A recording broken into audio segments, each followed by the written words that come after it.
Willkommen bei einer neuen Episode von Markenkraft. Für alle, die von Marken fasziniert und für ihr Wohlergehen verantwortlich sind.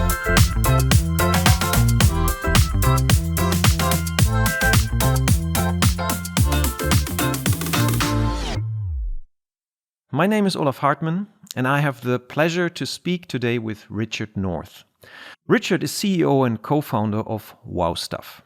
Wow Stuff produces innovative and award-winning toys and is one of the leading companies in their industry, with offices in Wolverhampton, Los Angeles, and Hong Kong. They are partnering with great brands like Disney, Warner Brothers, Harry Potter, but also the London Science Museum or Mensa, the Society for People with High IQ. The toy robot they created appeared on the cover of Bloomsbury magazine with the title "Small British Toy Company to Disrupt $80 Billion Toy Industry." The slogan of Wow Stuff is "Great Brands Brought to Life." Richard has a unique perspective on this topic. He has created, positioned, coded, and advertised his own brands. He is using the power of established brands to develop award-winning toys. He knows how to market products successfully through all media channels and presenting them in retail outlets. Unfortunately, he even has extensive experience in protecting his inventions in legal battles against copycats. He has seen it all. I know from personal experience that Richard is a rare breed. He's combining creative genius with entrepreneurial skill. He was a world-class shooter and owns a black belt in karate, which probably helped him become such an expert negotiator he is. He's interested in philanthropy as well as neuroscience. So now I'm looking forward to a conversation with which we hopefully create many wow effects in the mind of our listeners. Welcome, Richard. Great to have you on the show. Thank you for inviting me, Olaf, and lovely to be here. So to warm up, I'll ask you a quick fire round of questions. You decide if you want to explore or not. You decide. Book or Facebook? Book. Right. Beer or wine?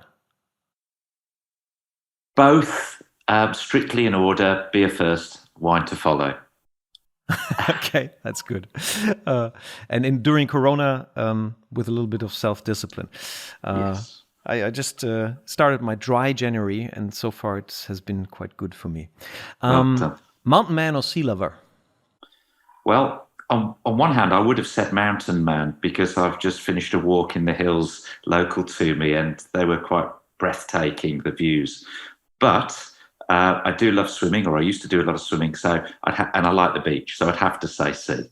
All right.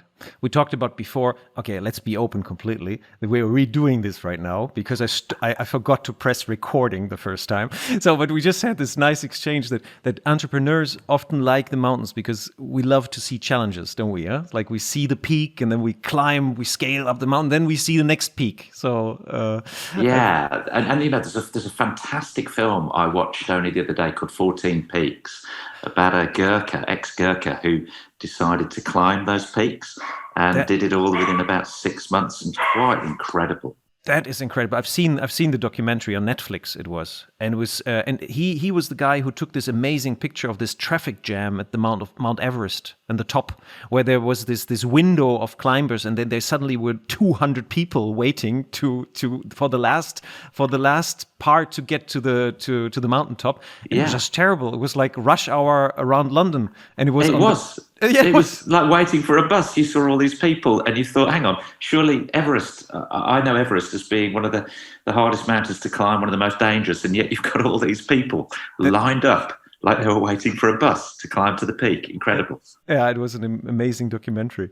Porsche or Tesla? A few years ago, I would have said Porsche. Now I would most certainly say Tesla. Yeah, there's no choice around. In Germany, like just the tax situation forces you. It has to be an electric car in the future because everything else is unaffordable.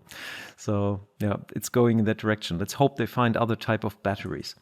Now talking about brand, USP or purpose? Really good question. I love this question, and I would say purpose.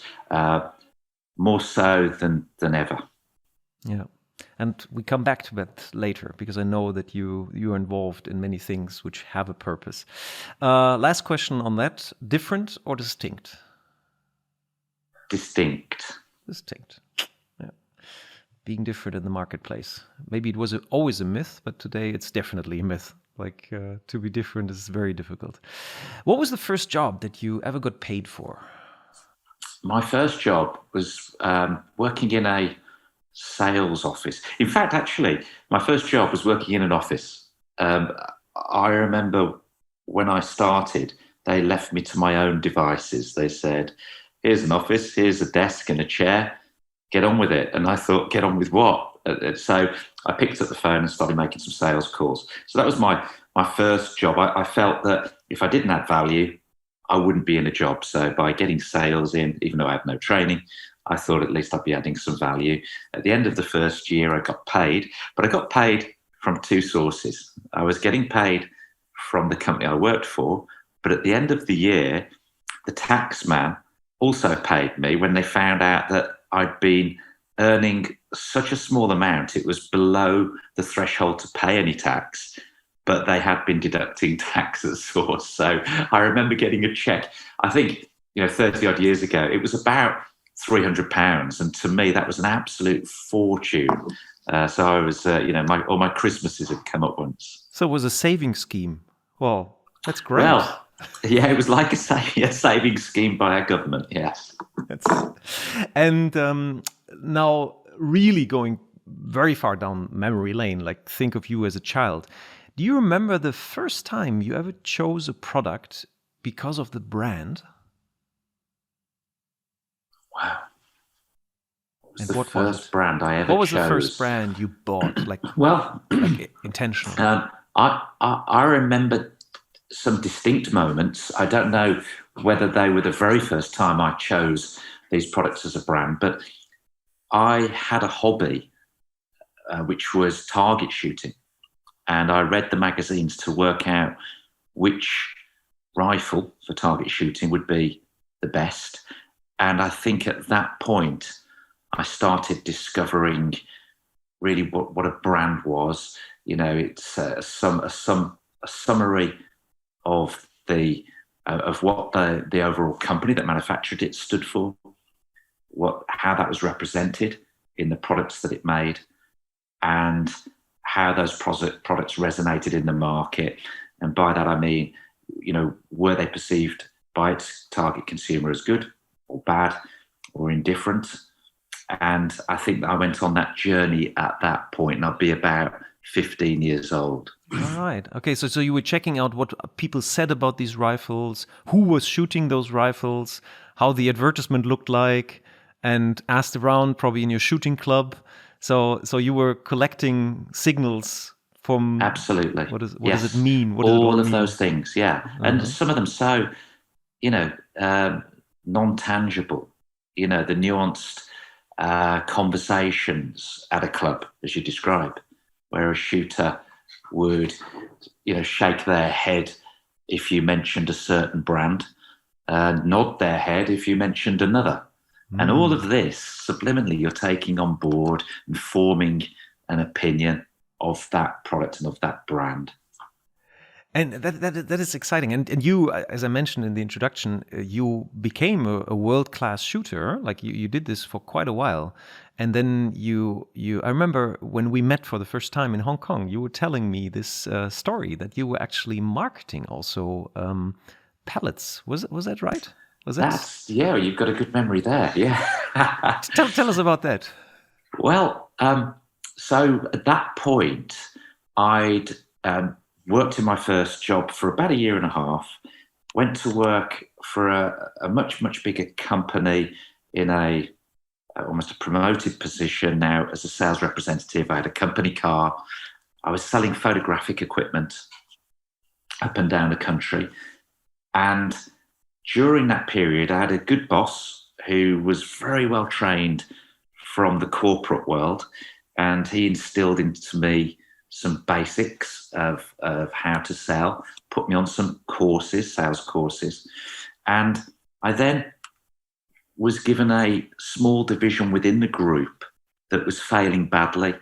And the reason they gave it to me was because they'd learnt that I was a shooter, and this business was selling shooting sports products. So I cut my teeth there, and that's a whole sort of story in itself. And when I left that business, I set up my first company. So I was now about 27 years old.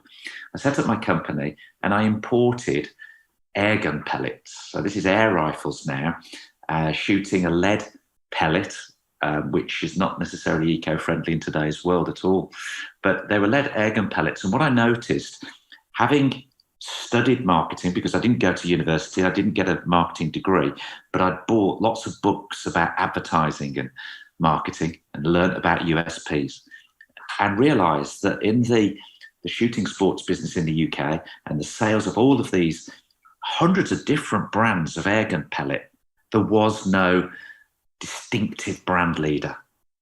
And the differentiation between them was very basic. And if there was a USP on a product, it was more because you found that out through using it than you did by reading adverts or talking to people. People were really confused as to what to buy. So using the skills that I'd learnt really through the previous company and through reading my books, I decided when I imported my airgun pellets, I would categorise them, find the USP and market that to the target audience. And it took off. And suddenly we were owning over 50% of the entire marketplace. Okay, now tell me, what is the USP of that you created for an air gun pellet? Because it's a piece of lead, it flies through the air. Is there really a big difference between the one piece of lead, which is probably even standardized because they all have to fit in different rifles and all that? So tell me, what was the USP that you created? Yeah. Quite simply, it was accuracy. Accuracy for the shooter. As I looked at the market, I thought, as a consumer of this type of product, what would I be looking for? So I was kind of although a straw poll of one person being interviewed, myself, and saying, right, okay, I'm a shooter. What would I look for in an airgun pellet? I want the most accurate. And when I went into these gun stores and looked at the pellets they were offering, there was no company that owned that word accuracy, so that USP. There was a lot of hyperbole about different products. There was comments on the tins. They typically came in a tin of 500 pellets, and it would say things like accurate, powerful, and precisely made. So it was like 3 USPs. And of course, as we know, the word USP, unique selling proposition, not multiple selling propositions. So this was confusing because I'm sure a consumer would look at these products and think, what is it? All of those 3 things? It's not good at one of them. So it's okay, is it, at all of them? It's not good to be okay at many things. It's best to be great at one thing. And that's what I'd learned through my readings of my marketing books. So I set out to look at my airgun pellets. First of all, satisfy myself that they were at least as accurate as anybody else's. They weren't necessarily the most accurate, but they were as good as the people right at the top of the tree. I then contacted people that I knew in the shooting sports business, champion shooters, and said, would you like to try my pellets? I'll give you them for free. I didn't need to pay them. These guys were paying for pellets at this point, and they came to the same conclusion. They're as good as anything else I'm using. Why not? So they started winning competitions just because they got these free pellets. And I then said to them, look, I'll keep supplying you with free pellets if I can use you in my advertising. So I did. And of course, now all of the top shooters had turned over to use my pellets. I was putting them in the adverts front and center. And I remember one of the strap lines was probably the world's most accurate airgun ammo. The rest of the advert spoke for itself. This guy winning the world championships, this guy winning the British championships, and the products took off. So that was like the Carlsberg, the recreation of probably one of the best beer in the world. It was probably, and that's great, and that's what I love, and that's a great story, and that's also one of the reasons why I was so motivated to talk to you, because it's not about you've read this, but then you've done it in so many different aspects. So, and today, like your company, Wow Stuff, won the Virgin Fast Track 100 award. And you were featured on a TV show, The Secret Millionaire, about philanthropic, that's a difficult word, philanthropic wealthy. So from the outside, it looks like smooth sailing and easy riches. Yeah? And in Germany, we say, that the neighbor always sees the flower, but never the spade. So I would like to talk a little bit about the spade. It's like, take us back, like you've done that already, like now with your first company selling air gun pellets. But take us back to the beginning, maybe of Wow Stuff, because otherwise we have a 3.5 hour long podcast. Sure thing.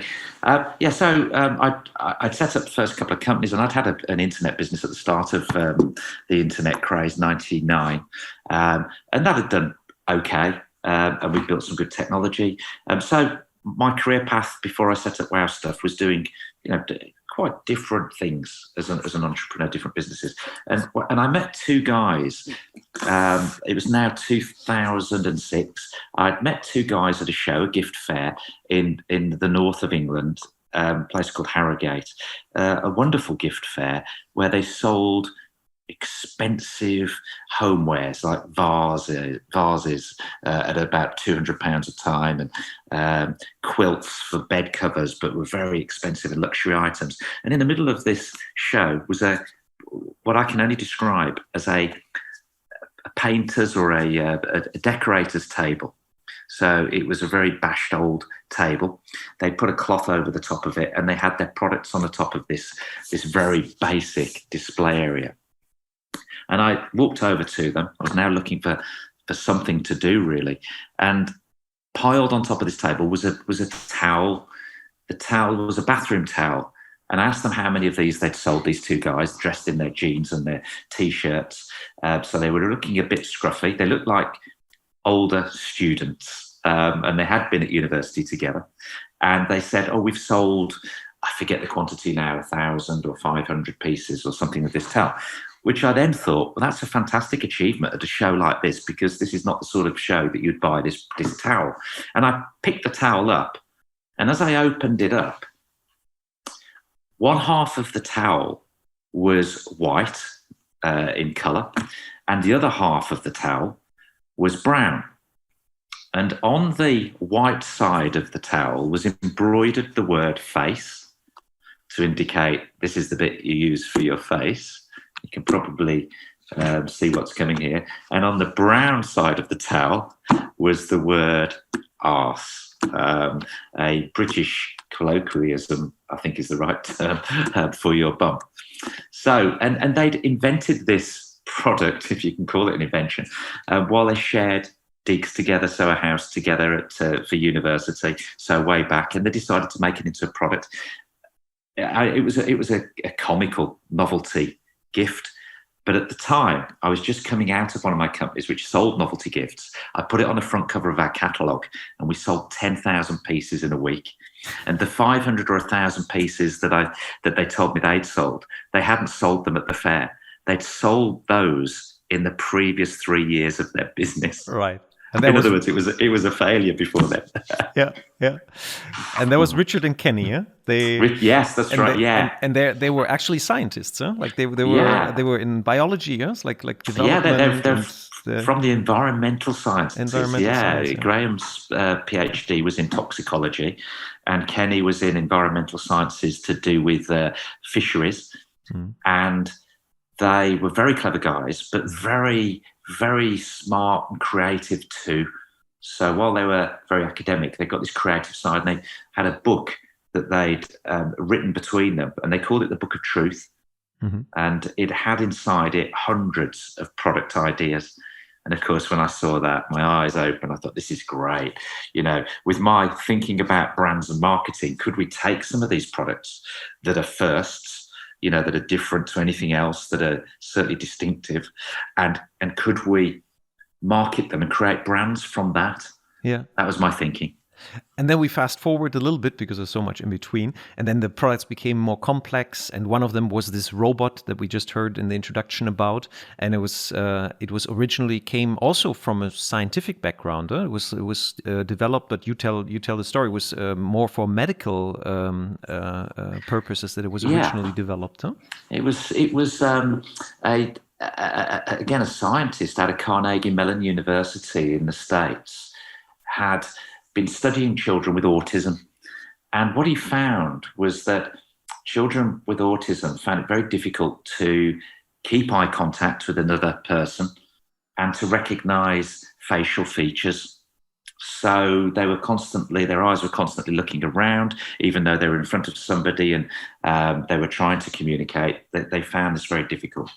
What he did to study these children was create a robot called Keep On, which is all one word. And it was, if you can imagine, 2 yellow tennis balls stuck together, one on top of another. And that formed the head and the body. Then 2 eyes, 2 simple black eyes and a nose. And in the nose was a camera.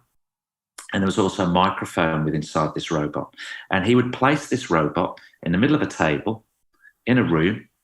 And these children would come in and they'd have all sorts of toys they could play with within the room. But they would gravitate towards this little robot with the 2 eyes and the nose. That's all the only facial features that the robot had.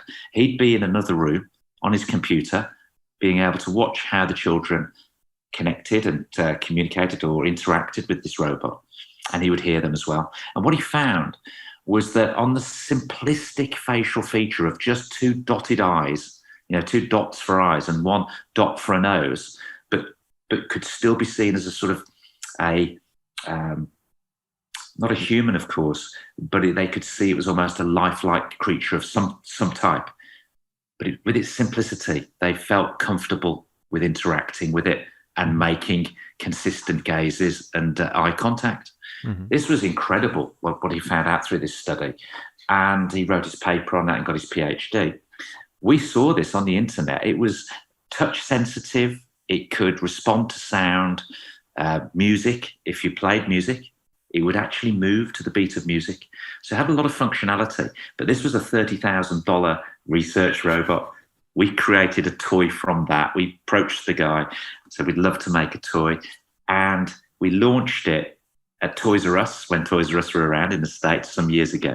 We launched it, and this was really our first hit toy. So we came from really the gifting space with those novelty toys, novelty gifts. And then we went 2010, 10, we went into toys properly, and that was our first toy.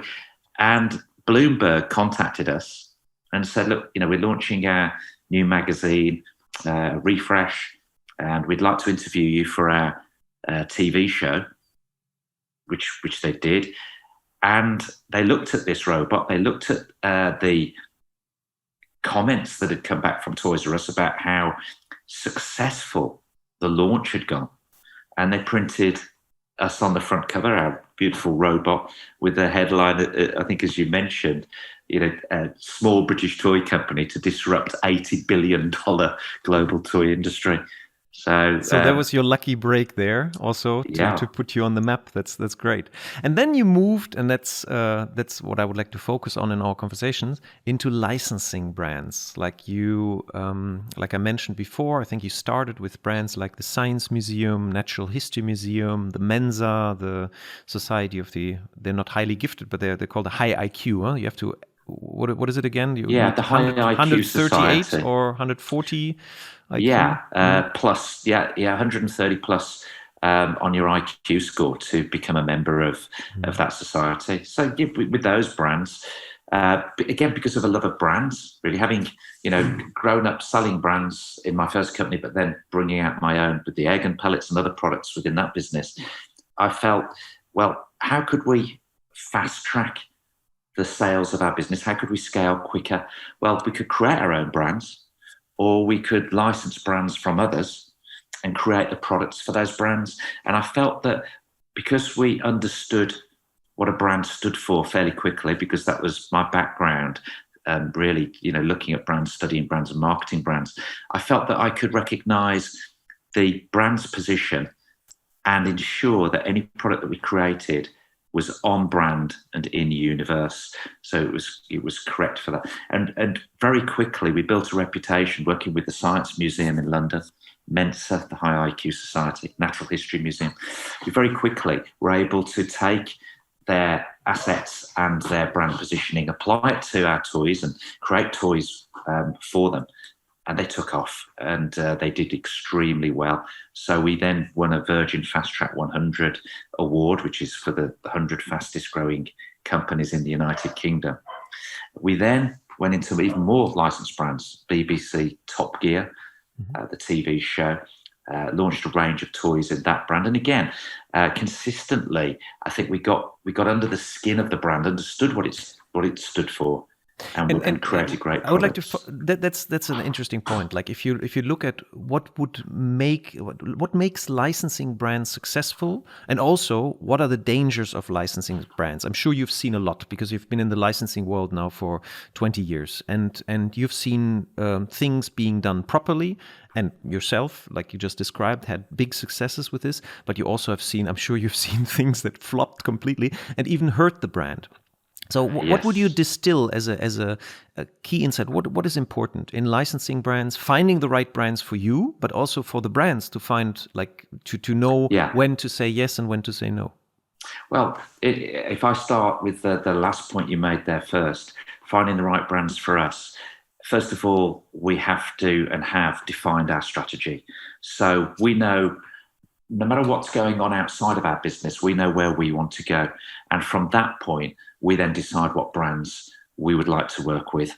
Now, we don't always get successful when we approach those brands, but we have now got a good reputation. So generally, they'll entertain a conversation with us at least, and that can lead to us securing the rights for their brand. Now, in answer to the first part of that, in terms of why do brands go wrong and what are the pitfalls, what we see as a business, the common trap, and it's referred to a lot as brand slapping, where a licensor, so the company that owns the brand or is responsible for licensing out that brand, gets a little bit greedy and decides, wow, our brand's doing pretty good, let's license it to anybody and everybody. And of course, they then take on licensees, companies like us, who may not have that brand's interests at heart. Mm-hmm. And so they'll put the name on anything. They'll import a product, in its worst case of brand slapping, they'll import a product and stick a label on it with that brand's name on it. So it then doesn't represent the brand's values. And as a licensee, we think of ourselves as a custodian of that brand. So it's important to us and vital to us, actually, that we understand what that brand stands for, and that is represented absolutely through the products that we create. And so part of our mission is to always be on brand and in universe. And do you co-brand the products, or you just use the brand in a pure way? Like is Wow Stuff, besides like on the back as the importer or manufacturer company behind it, is it Wow Stuff in some way visible, or is Wow Stuff a B2B brand? Is Wow Stuff mainly recognized within the community, the business community, or is it also recognized with the end users?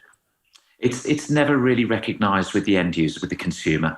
It's in the background, and that's because it is all about the brand that we are manufacturing for. So those values shouldn't be corrupted, and they shouldn't be diluted by something else coming in that might stand for something different.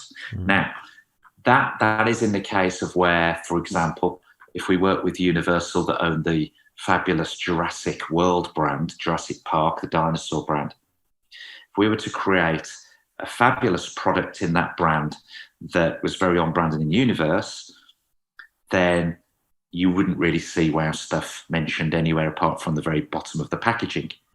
However, there is now an exception to that rule. So I'm now going to totally disagree with what I've said. So sorry about this, listeners.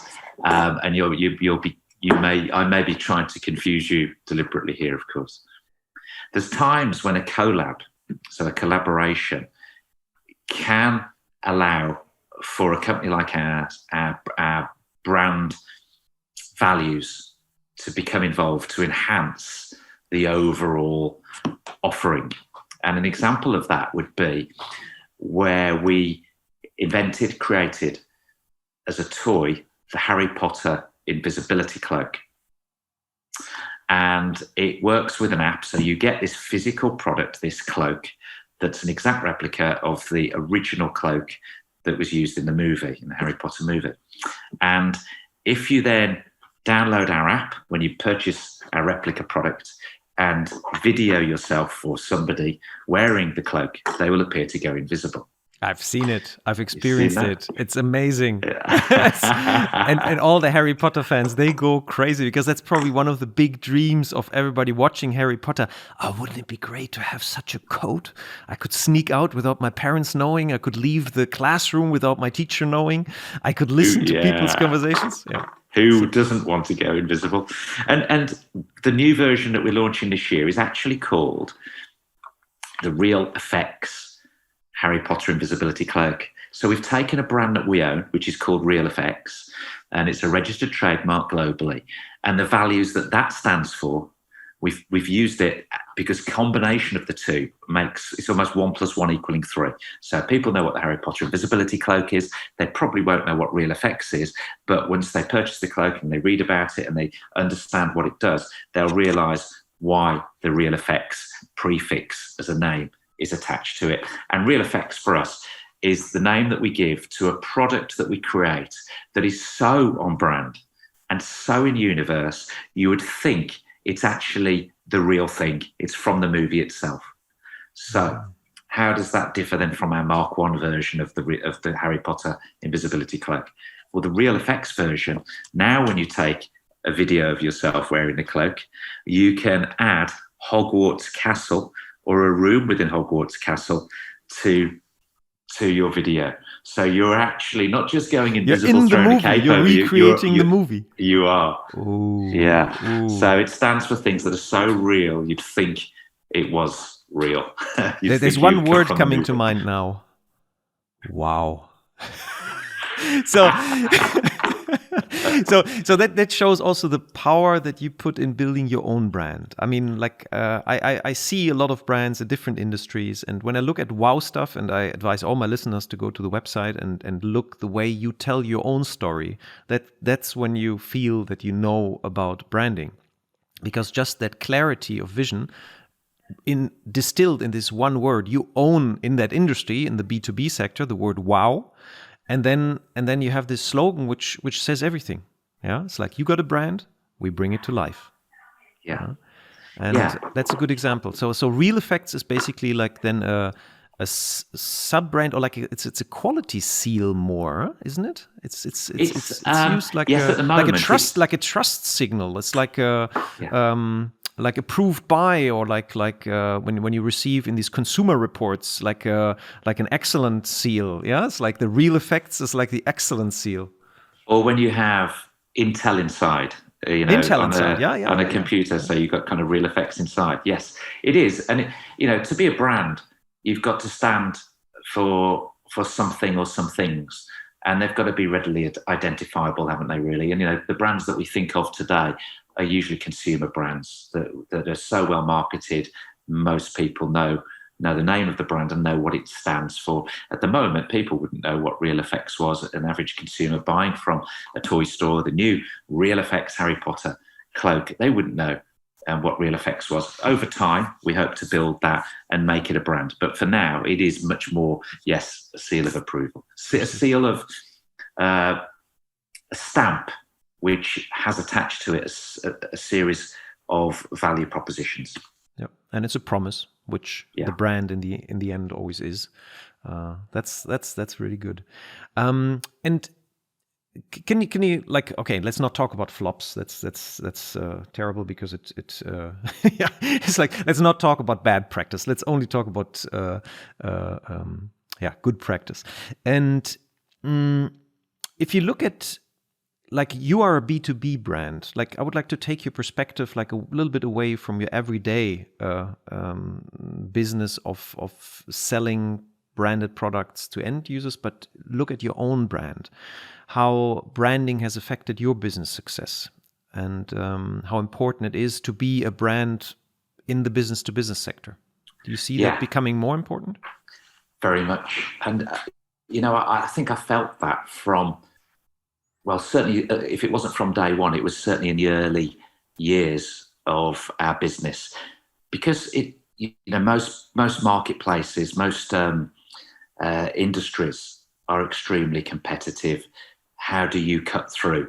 How do you get your point of difference, your distinction, that people then recognise you also for a set range of either values or propositions that are distinctive, so you stand out. And I recognised that fairly early on, and I thought, but again, because of studying brands, consumer-facing brands largely, I thought, what do we stand for as a company? And I felt that was important. One, because of the people that we were supplying, we wanted them to know what we stood for, so that if the area that we stand for was big enough, the category, the marketplace was big enough in the area that we stood for, that would, and we owned it and we were known for being the best at that, then we'd take a big market slice, a big market share. And then also for the people that we wanted to attract into our company, we wanted them to know what we stood for, and we wanted their values aligned with ours, vice versa. Where I've gone wrong, we talk about mistakes. I think the biggest mistakes I've ever made are to do with a misalignment of people. And I mean by that, employing people into this company that don't share the same values, and it leads to difficulties, it leads to constraint in the opportunity and the potential of the business and of the individual. And it doesn't mean that they are bad people, but they are in the wrong company or they are doing the wrong job for them. So it's not that they're bad people, it's making sure that when I employ people now, we spend more time on that than anything, getting people who align with the values. And if we didn't know what our own company values were, what we stood for, then how could we possibly know what type of person we're looking to recruit? And I think when we've got blurred on what we stand for, we've made bad recruitment decisions. I would love to talk about that. I just wanted to avoid talking about other people's mistakes because then you talk about other people. But that's really juicy because that's very, very good. I think it's something that people can take lessons from. And could you explore that a little bit, like to flesh it out? Like what was it that you realized, and what was the situation where you felt, okay, now we have people in the company that just, the alignment is not there, like you just said, and then afterwards, like basically you strengthened the outside branding because of that experience. Was that one of the reasons that you wanted to create more clarity to attract the right people? Yeah, I feel myself almost energized talking about this bit now, because I suppose above all else, it's the biggest business lesson I've ever gained from, and that is people. It's all about the people. So 2012, our business had been growing very fast, winning awards. I appeared on a TV show, Secret Millionaire, because I was getting quite a lot of publicity for the success I'd had at business and as an entrepreneur. And we kind of felt we could do no wrong. We got approached by a number of private equity firms, investors, wanting to buy a share in our company because they could see that we appeared from the outside that we got our strategy correct. We were growing so quickly, they wanted to be along for the ride. They felt investing in us was a good thing and they would get more than their initial investment back. So we did accept a private equity investment in 2012. For the next 3 years, it was hell on earth. It was the worst business experience of my life, because we spent a lot of time building a business plan to get money, not enough time not enough focus on a business plan that was about the business and strategy.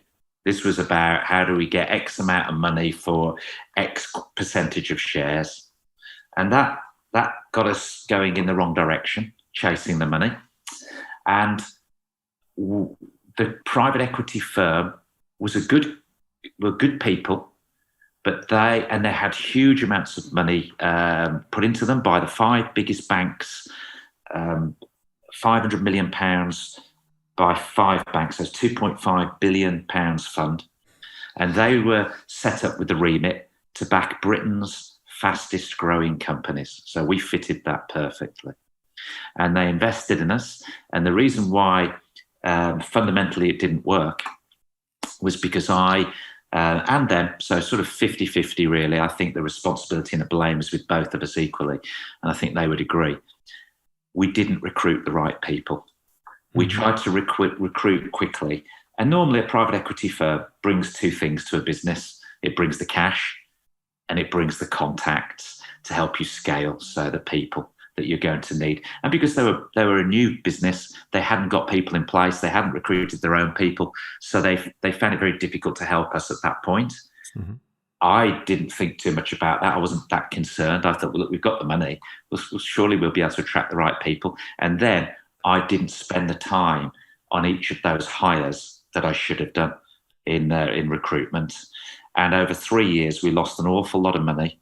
We ended up buying the business back and pressing reset.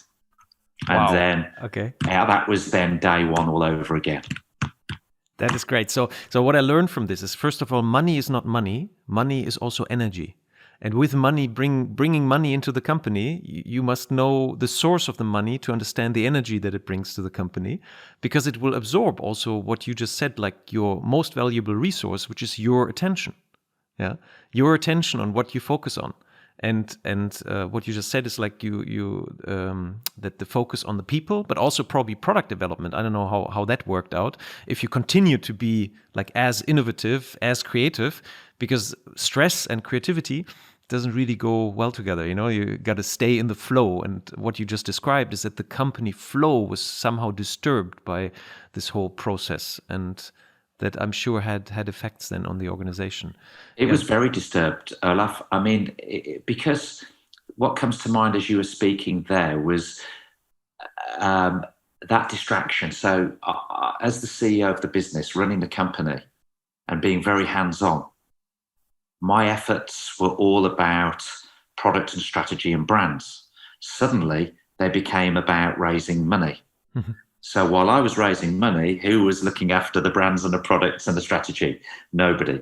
And so I think you need to get to a point, one of the lessons I learned here was that you need to get to a point where if you're going to raise money, you need to know that the business, you're going to be absorbed as the CEO. So can the business still continue to meet its targets and keep its growth going while you are raising money? So are you in a position to work on the business to raise the money rather than needing to be still in the business? Because you're still an important resource. Yeah. That brings me to an interesting point, because I know you, I know Kenny, I know Graham, and one thing that always struck me, and why I find the whole that I always felt through the company, you're all very strong characters. Yeah, and you are the energy sources. It's like the inner, like you give the whole organization energy. Now the question is it possible to encapsulate that energy and pass it on like a baton? Yeah, have you thought about that? It's like, how can you replace yourself in that business? Because it is a very much built on your personality, on the creativity and all that. I really love that you've brought this up. When you talk to private equity, of course, when they invest, particularly if you're the biggest shareholder, or the three of us the biggest shareholders, what they're also concerned with is, can the business scale? And if it can it do without the three founders? Will it be a business in its own right and be able to succeed and prosper and go even further without those founders? And so when we bought the company back 2015, I thought, right, people. So now I was so determined to get people that in every area of the business were far better than me at the different jobs that were needed to be done. And, I think it's called the Peter principle. I think I may have got that wrong, but where a manager hires to the level of their own incompetence. So it's the Peter principle. Yeah. People move up through the organization until everybody is in a position beyond his competence, because he's always moving up the ladder. Yeah, mm-hmm. And and it reminded me of a great businessman that I'd met in America, who over the 10 years or so that I knew him, had had 3, 4, 5 juniors that he'd helped get promoted above his level. So he recognized their skills, knew they were better at something than he was, and he put them forward for promotion to his bosses rather than put himself forward. Over the 10 years, he made president, and he was not the smartest guy in the room. He was a nice guy with a great heart. And actually, the smartest thing was he only needed to be smart at that, and he knew it. And I thought that was, again, another lesson learned. So I started recruiting really great people, and I remember people saying, Richard, when you talk about a product, you get so energized, you get so enthusiastic. Nobody could do that better than you. And I can honestly say I've got quite a few people who are better than me at doing that. And they now operate within the business and in all sorts of areas. And now, of course, with that, we're growing again, and quite significantly. That's fantastic. And that's real wisdom, because I think that for the people that haven't checked out the Peter Principle, it's a very small book. Try to find it if it's not in print anymore. It was published in the 70s originally, but it's a very smart observation, which I think is still true today. You're good at doing something. You're good at whatever. You're a good mechanic on the shop floor, and then you're promoted to be the group leader for mechanics. And just because you're a good mechanic doesn't mean that you're a good group leader of mechanics. Okay, you're still good enough, yeah, and you still succeed as a group leader. What's going to happen? They're going to make you the boss of the factory floor. And just because you're good in leading a group of mechanics doesn't mean that you're good in leading the shop floor. And so the further you go, you will arrive at a position where you're just beyond what you can do. And the smart ones understand that, or like the wise ones understand that. And what you just described, that's great wisdom, and can still serve the company by being choiceful or knowing their boundaries. And that's fantastic. It's very good for the company. So I derive from what you just said that you're hopeful that you will be able to replace yourself within the company. That's great. Yeah, I think we built a good team, and I think I can work very much on the business as they work in the business, and they're building it in a way much better than I could have done. That's a good segue, because now I would like to turn to you as a mentor. Two questions, like who was the greatest mentor on the way of you, and especially on branding, because I know I'm sure you had many mentors in the black belt or karate or so on, but on branding, who was your greatest mentor in that? And I have a second question after that. So who was the greatest mentor? As you were asking a question, I was thinking straight away of the business managers that I had in the 7 years I worked for another company, a really great company. And two names came to mind, Alan Darby and George Rosenfield. Alan Darby was a Brit and George Rosenfield was an American. Mm-hmm. Alan Darby didn't know much at all about marketing or advertising, but he was a great salesperson and a great sales manager, and so he taught me those skills. So he moves out the way. He didn't help me on marketing. George Rosenfield built a company called Tasco, which was a binocular and telescope and rifle scope and opticals business. But in terms of branding and marketing, he wasn't that good either.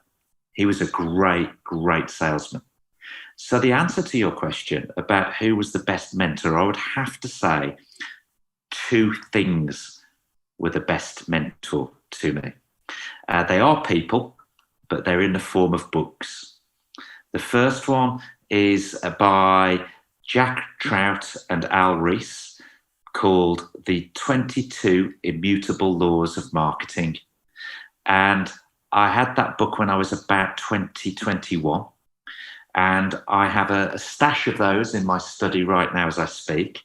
And they're permanently on my list on Amazon. And when I meet somebody who shows an interest in marketing, who I believe in and think they could benefit, I'll send them that book.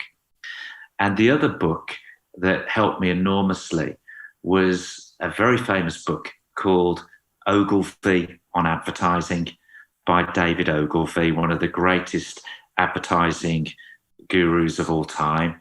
And to mind when I think of that book, I remember the examples of lots of different print adverts that Ogilvy and Mather, the famous advertising agency, had created, one of them being a picture of a Rolls Royce. And I think it was even a black and white sketch now, not even a photograph. And it was probably from the 1950s. And the strapline, or the headline, read, actually, yes, it was a strapline. It was like a caption below the picture. And he was famous for actually saying captions, did you know, captions are read more than headlines. I thought, wow, what an interesting insight. What an incredible insight. So the caption read, at 60 miles an hour, the loudest thing you can hear is the ticking of the clock. I thought, wow, how to sum up the values of a luxury product like a Rolls Royce. And it's the example of one of the longest headlines ever. yeah. But it's amazing. It's very good. So that's very good. That takes away one of my last questions. If you want to point people to any resources, and that's definitely the classics, but not classics in the way they have been and are not relevant anymore. They are still highly relevant today, and especially Ogilvy on advertising. If you look at the missing creativity of current advertising, I think it's necessary to revisit Ogilvy and see what he had to say about good advertising. I just wanted, if I can, just comment on that, Olaf. I think that's such a great message to your listeners, and something, again, another lesson that I've learned, and something that might help people.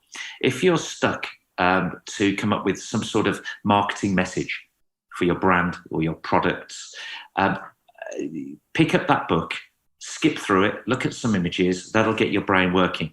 And of course, there's another way you can do that. If you go on, well, I saw this on LinkedIn, and I think it was called Best Adverts of All Time. And it just has a whole series of adverts, a lot of them present day adverts from companies like McDonald's. And the common theme on all of these adverts is the simplicity of them. It might be one picture and one short headline, and the picture paints 1,000 words, and the headline, if you get that right, and it can be humorous, it could be factual, it could be a number of different things that work in sales, but they're inspirational. And you can get that inspiration to help you. And I've often done that when I've been stuck thinking of either a LinkedIn post or an advert for our own company. I visit those kinds of things, and they give you, That's great, and it makes complete sense, because if you think that boils down to, is advertising a strong force or a weak force? And to believe that advertising is a strong force is misleading, because we are interested not in advertising and not in brands. We're interested in our lives. We're interested in the people in our lives. We're interested in achieving our goals and all that. And then there are these signals that are coming from somewhere, and these signals, we don't give them very much attention. So the message that these signals convey must be understood implicitly in a split second. And if they don't, it's wasted. And that is something that is, I think, the key, what you just described, the simplicity, picture superiority effect. If you can express what you want to talk about in a picture, compared to a text, it's always stronger in a picture. And then the text, but the text, like you just described, if it's there, also has a lot of convincing power. But these principles, that's funny, now that I talk about it, is like we are a strange industry in that direction, because if you look at cars today, they are so much better than the cars that were built in the 50s. If you look at the products of our industry, the advertising, they are not so much better than what we had before. We just have so many more channels that we can deliver. But I don't know who said it, but shit delivered at the speed of light still remains still remains shit. That's right. Yes.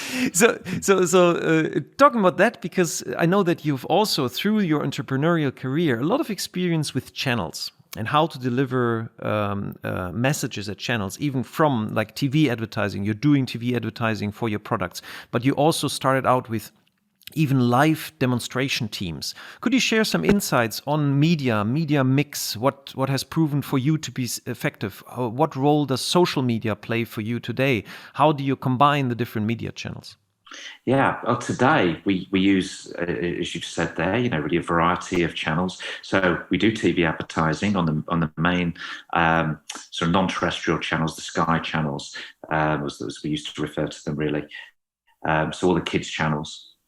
We also do a lot of social media advertising. So we'll be putting adverts of our toys on Facebook and on YouTube to a degree, but it's a very different type of product that you would use on YouTube. It's more long form content on YouTube, and it's more about brand awareness or product awareness. Whereas Facebook is about being able to target very specifically a parent of a 4-year-old boy who loves a particular brand. So that's the level of detail that we can get from Facebook, which you can't get on YouTube. So on Facebook, if we launched a campaign, it would be an advert showing our particular toy that's aimed at a 3-year-old or a 3 to 5-year-old, knowing that the person who sees it has got a child in that target age group. And we would also know that that person watching that video, they've put somewhere in the data that we've collected that their child is interested in that brand. And there'll be a close on the advert. By close, I'm using that in the old term of advertising in terms of closing the sale. So there'll be a point of action, a call to action, absolutely. Go straight to Amazon, to the buy page. And what is your weight? Like how much, in budget? Like how much would you put in advertising on TV compared to what you just described, the micro targeting on Facebook? And what role does the point of sale play for you? We probably mix our advertising 50-50, 50% on TV and 50% on social media. But that 2 years ago was quite different. 2 years ago, and apologies if you can hear my dogs in the background right now. What kind of dog do you have? We have 4 cockapoos. Okay. Nice boisterous dogs, but usually very, very quiet unless the postman comes. So 2 years ago, we put our advertising largely into social media because I don't know whether you remember over the last few years, and starting about 6-7 years ago, there was a lot in the media about the age of TV advertising is coming to an end. It's all about social media. And that's right. TV is dead again. Like radio was dead after the invention of TV. Yeah. Like movies were dead after the invention of the VHS. Like everything is always dying in our industry. Vinyl we don't learn, and we constantly go to funerals. That's the that's the key to the marketing industry. That's right. And it's was it Mark Twain who said reports of my death are grossly exaggerated. And it's very much that was the case. We did get suckered into thinking, TV's dead, long live social media. So we started putting all of our money into social media, and we didn't see the kinds of responses that we were being told we would get. But of course, when you look back, who was telling you to do that? And who was telling you were going to get great results? Of course, it was the social media companies. But they showed you the clicks. They showed you the page impressions. They showed you all the great numbers. Yeah. And when you didn't get the sales, they would say, yes, but it's about brand awareness, first of all, and that takes a long time to build. So, of course, that's the beauty of that is you can't then measure it, and then you keep spending and hoping one day. That's a fantastic. That's. Thank you for sharing that, because that mirrors of what, like Mark Pritchard from Procter & Gamble, he moved 200 million out of this micro targeting, on Facebook and other social media, and then he looked half a year later. What is happening at the point of sale? What is happening with our brand KPIs? And guess what happened? Nothing. He took out $200 million out of a channel. Yeah, and there was no effect to be felt. So something is, like Mark Twain said, like grossly exaggerated. Yeah, the death of TV is grossly exaggerated, but also the performance of these channels is grossly. That doesn't mean that they're useless, not at all. So nobody should understand me in that direction. But it's the combination, it's the cross media strategy that really works. Yes, it is. Sorry, Olaf, carry on. Go ahead. It's like when you look at measurements, it's like there are large scale measurements over 3,200 campaigns. With each additional channel, the efficiency of your campaign is rising, like up to 35%. So if you don't need 35% efficiency in your campaign, you can just go single channel, no problem. But if you want 35% more efficiency, then you spread it over 3, 4, 5 channels, depending on the target group that you're looking at.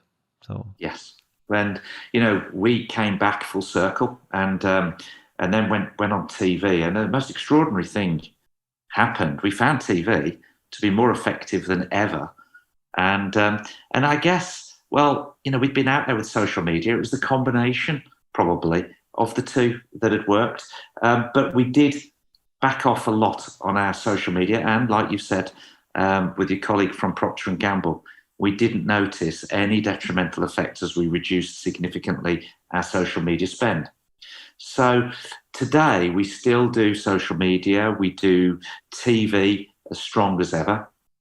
And we're getting good results. We are, when we put a campaign on that's well thought out, and of course, you have to get the creative right. Not everything works. As much as I like to think that I understand marketing and branding and therefore advertising. I have one question. Exactly in that direction. You're giving me a great starting point on that. Do you test your advertising before you run it? Do you have testing in place? We don't with TV. But we do with social media. And sometimes the social media tests will also tell you whether it will work on TV. And so what we do with social media, and most good social media advertising companies will do this for you, is they will take your creative, let's call it a 10-second advert, and they will run it to various target groups. So you will say, we think that the end consumer for our product is a 4-year-old boy and a 4-year-old girl. So we want to target parents of 4-year-old boys and 4-year-old girls predominantly. They will do that, and then they might come back and say, actually, here's the results. So we put a small amount of money into the target group that you suggested, small amount of money into another target group that was a little bit off, and another amount of money over here. So the whole spend isn't huge, but then they get the results. And sometimes, 50% of the time, I'd say, they find a target group that responds better. And so we will then focus and in that more informs in that area. For your TV advertising where you run it, when you run it, at what time. Okay, that's interesting. But you don't test the creative. What I take, like you don't run tests on the creative. Okay, we do as well. Yeah, so we'll do an A and B. Yeah, we'll have an advert that's sometimes very different to another advert, but selling the same product, and see what the results are like. Sometimes, so we'll test on the actual content. We'll test on the duration, which is quite interesting. Now, the most phenomenal thing happened a year or so ago. We did an advert because we had to, not because we wanted to. So we booked a TV campaign for Christmas 2020. And it was for a collectible toy that's on the wall behind me. It's called Wow Pods, and it's a hexagonal shaped 6-inch diameter shell, and inside this shell visibly is a branded character from the Marvel universe, from Harry Potter, and so on. So this is a character collectible in the toy industry. We created a TV advert, and we'd done them in 15 seconds, 20 seconds, and 30 seconds duration. And the current thinking in today's, certainly in the toy industry, is that 30-second TV adverts do not work, because kids are used to using other screen devices where they skip very quickly. They've got a very short attention span. The shorter the better. And we certainly see that on social media. So we booked this campaign for Christmas 2020, and we sold out of product before the TV campaign aired. So we had to, by law, you're not allowed to advertise something in the UK if you don't have any stock to sell. So we had to pull the campaign. And we thought, okay, well, we'll run it next Christmas or do something like that. Well, the TV company said, we can't give you the money back, but what we can do is we can put the TV campaign on, let's say, in June or July. And they said the only space they had was for 30-second adverts. Now, our advert was always going to be a 15-second, maximum 20-second, but we got a 30-second. And they said, if you don't run it, you just lose the money anyway. So we thought, okay, nobody runs 30-second adverts in the toy industry anymore, but we'll do it. Well, we ran this advert, and from the day, and I've never seen this before, from the very day that it launched, the sales went from nowhere. They went through the roof. So we'd had a good Christmas, then sales had dropped off, and we were doing hardly any business come March, April, May. And then the TV launched, and on the very first day of the TV, sales went through the roof. And they stayed. That's a 4-week campaign, 30-second adverts. And after the end of the campaign, the sales stayed at this all-time peak. Incredible. We'd never seen anything like that. That is a wonderful story that we all have mental models that guide our behavior, and we should regularly test those models if they are actually true. So the mental model of the toy industry is 30 seconds ads don't work. We need to be short because of the attention span, da da da da da. And then suddenly you have, that's a great. Thank you very much for sharing that. Listen, Richard, the hour went by like this. So I would like to do a last round, you as a mentor again, to a young Richard. Yeah, a young Richard that wants to build his own brand. What would be like the 3 top points? Like you have very little time. You just meet him, but you really like the guy. You really want Richard to be successful. You got 3 things for like advice to give him. What would you tell him? Things will always look like they are terminal. When you're running your business or building a business or building a brand, you'll have these brick walls. So when a brick wall comes up, just remember there's always a way to go over it, under it, round it, or through it. So resilience, number 1. So don't worry about the bad times. You're going to get them. You will always get them, but you will always come through at the other end. The other thing is cash, of course. You've got to make sure you've got cash. It's not about just profit. You have to make sure you can pay the bills. So you need, if you're a financial guy, if you're a marketing guy or a sales guy, make sure you've got a good financial guy alongside you in business. They're worth their weight in gold. And so coining almost a pun there. And the third thing that comes to mind immediately, and it was something that you asked me, I think, or mentioned at the beginning of this conversation, and probably to me now the most important thing in business is having a purpose, because you can have a set of values, but what is the end goal? Where are you trying to take this business to with everybody? And within then that purpose, if it's made up of something that's good for humanity, good for the community, good for other people, it will lead to success for you. So the days of just trying to set up a business to make money are not good enough in a competitive world. You've got to have something that people can believe in. Your consumers will want to know more and more, what good is this product doing if I buy it? And so if you can have a purpose that's got some humanity in it, can create a good community of followers who believe in this purpose, and this purpose is a good thing, as I say, for humanity, then I would recommend you go for it, and you make sure you build towards that.